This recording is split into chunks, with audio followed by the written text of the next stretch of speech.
Welcome to Authentic Brazil with Brazil 201. And today we have a great episode. We're going to talk about Democrats aren't the pro democracy party either. And also happy Easter for all those who celebrate Easter. And I guess today is the last day of Passover. If Passover works that way, I don't know. I'm not religious. I'm culturally Catholic, which means I get the Easter basket still at 32 years old. But that is probably also because I'm an only child. But anyway, we're going to talk about how the Democrats are not the pro democracy party either. First, let's go within the. I want to first say something. The 2020 election, what the alleged thing they did to Bernie Sanders was not an anti-democracy thing. That's just a strategy thing. Them all figuring out, okay, there was always 60 to 65% of a moderate vote, and then figuring out, okay, it's not going to be Pete, it's not going to be Klobuchar. I guess we have to do Biden, and them dropping out for Biden. That's just smart politics. That is not anti-democracy because we're seeing the same thing play out right now in the New York City mayoral election, with being like, okay, if you're going to rank me one, rank this person two, etc. That's just called strategy. And I know Zoomers are not that intelligent because, all the pronouns in the bio, no intelligence in the brain. But anyway, let's go to the real anti-democracy things that the Democratic Party do. And I know they were trying to throw Trump off the ballot. Random states were trying to throw Trump off the ballot because of January 6th. And yes, January 6th, very bad. But we're going to talk about how the Democratic Party is also very anti-democracy, despite them claiming they are the party of democracy. And not just like the New Jersey county line thing, because that's a New Jersey specific issue. But we're going to talk about the overall Democratic Party. First of all, no real primaries. You can talk about all you want, but in 2024, Trump may have never attended any debates, but he won his primary. Okay? First of all, states, Florida, North Carolina, and Tennessee straight up canceled their Democratic primaries altogether, despite the fact there was people who were running. Now, you could say, fine, Marianne Williamson's not a real candidate, but Dean Phillips was. Dean Phillips was consistently getting 20 to 25% of the vote, and so was RFK at the time when RFK was running as a Democrat, okay? So when a sitting Democrat runs, the party just discourages or outright blocks primary challenges. I don't think that's fair. Like, let's say I win the presidential election in 2028. I'm perfectly okay with people primarying me in 2032. I think that's good. I think it shows choice. It doesn't weaken, and anything, it makes people better. So you can change the vision altogether or whatever.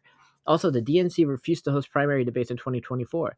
Despite Biden having many challengers, they didn't even do the fake debates like similar to how the GOP did with everyone but Trump. They did none of it.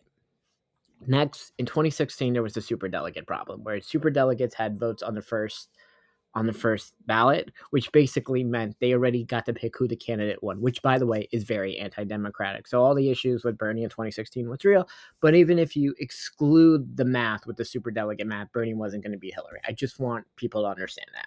Then manipulating the primary calendar.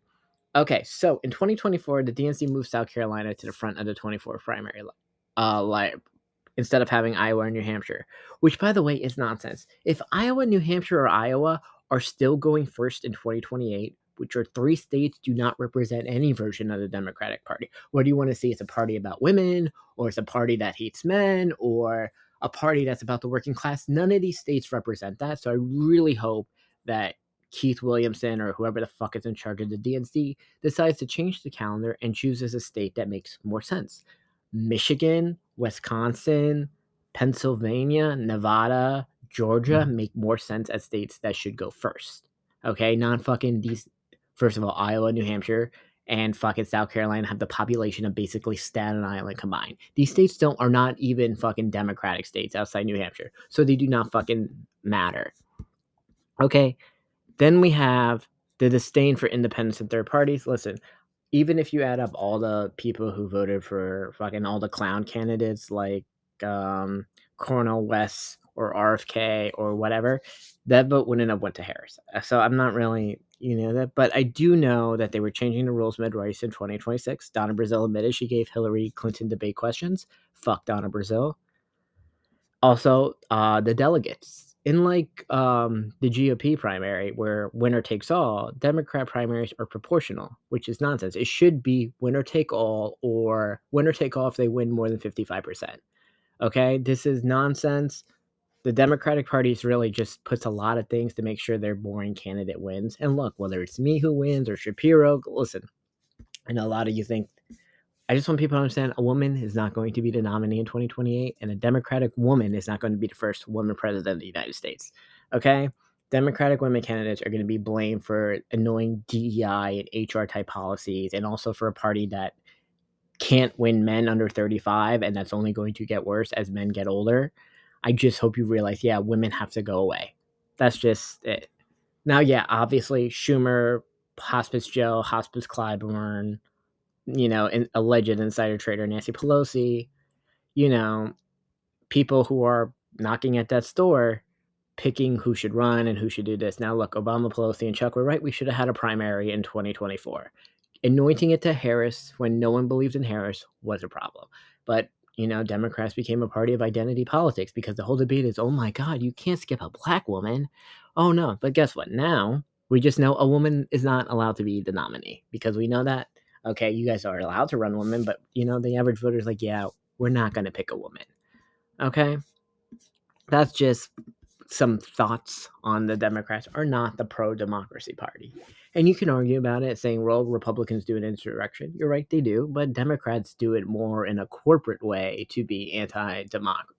And I know the Pod Save losers are going to be mad at that, or the annoying ginger on MSNBC or whatever, but them the facts.